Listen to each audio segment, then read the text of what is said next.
Christ is born. Христос рождается.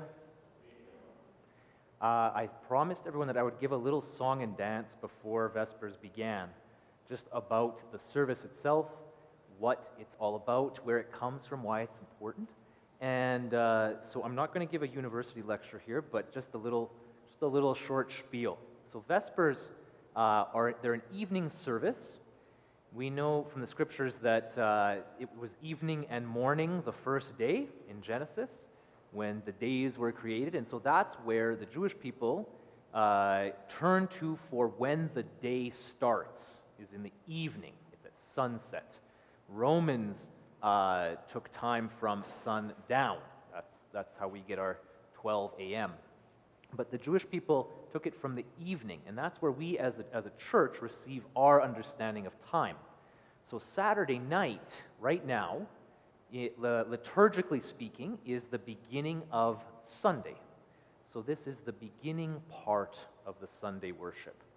And so the Vespers service always commemorates the saint of the day, as well as any sort of changeable parts that are related to the church year. So for example, it's the Sunday before Theophany today, so we have those changeable parts. But it's also, and most predominantly, a celebration of the resurrection. Every Sunday is a little Pascha, it's a little Easter. And so every Saturday night Vespers is the beginning of the victory celebration of Christ destroying death by his death. That's what it's all about.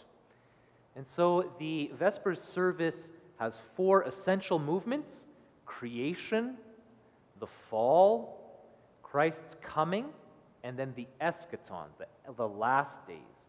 And so those four movements are played out throughout the Vespers service.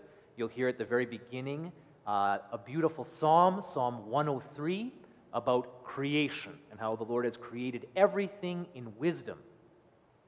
If you think to the wise virgins in the gospel, they were the ones that kept their oil lamps lit, while the unwise virgins kept they lost their oil, right? And they said, "Give us some of your oil because we're out." Well, we don't understand that nowadays because we've got things like electric lights, street lamps, all the rest of that sort of stuff. But if you ran out of oil in that time, in that context, you were in deep trouble at night because you didn't have light. And so the lighting of the lamps is traditionally done at the Vesper service. There's a reason why it's dark in here. It's dark in here because our Lord is the light of the world. The height and the peak of this service tonight will be a hymn called Tranquil Light. And it was traditionally when people would light their lamps for the evening, and Christians realized that Jesus is the light of the world. So at that moment, at Tranquil Light, this beautiful hymn that we will sing, we will turn on all the lights, and we will transition into a deeper part of the Sunday liturgy, the Sunday service. So that's the sort of the height and the peak of it. Psalms are what make sort of the backbone of this whole service. We will put different psalmody together. Psalms, as we recall, are Jesus' prayer book. When you remember he was tempted in the desert for 40 days and 40 nights, he responded to the evil one with psalms. When he was dying on the cross, he responded with psalmody. My Lord, why have you forsaken me?" is a quotation from the book of Psalms. He was a good Jewish boy who was taught all of his psalms when he was a little child, and they become his prayer book, and they remain the prayer book of the church. We start in a monastery, you'll have the psalms repeated, all of the psalms in a week, and during Lent they double it, and they get through the whole Psalter, the book of Psalms, twice in that week. So you'll hear a lot of psalmody tonight. You'll hear some tones that you don't often hear because they have a different sort of tonal structure than what we would hear at a divine liturgy.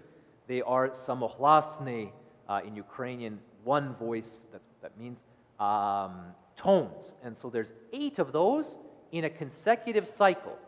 And we are on tone 6. Don't worry, if you like the tune that you hear tonight of tone 6, you'll hear it again in 8 weeks. That's the way it works. It always goes around and around and around. Because of the 8th day, the day of the resurrection, the day of the eschaton, the day that has no night, when we will be with the Lord for eternity. And so we will be singing tone 6. In order to make it easier for us to understand and to grasp, typically you'd be switching between tones depending on if there was a saint that had his or her own tones or a special feast. For example, today is the Sunday before Theophany, so those would have been in tone 8, but I've narrowed it to just tone 6 this evening so that we can really sort of hear that and get that into our ears. You will be tempted to sing along. I hope that you are tempted to sing along. Please refrain from singing along at this time because of the restrictions we have. We have our 2 cantors here that are going to be separated with these plastic barriers for our protection, but it's meant to get into your blood. It's meant to make you want to sing along. It's meant to sort of become part of you. And if you leave here tonight humming along, realize that the theology of the prayers that we are praying have entered into you and are working on you to turn you into the saint that you are meant to be. And so that's a success.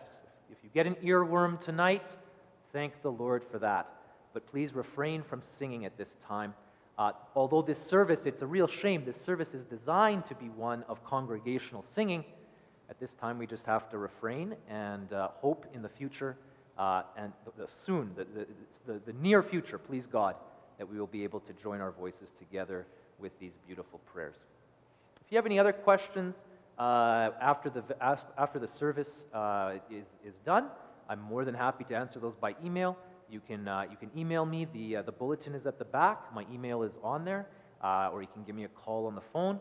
I'd be more than happy to answer any questions about the service that you have. And just as a friendly reminder, before the service on Saturday nights, beginning at 5 p.m., I'm available in the confessional to hear your confessions. Glory be to Jesus Christ. Christ is born.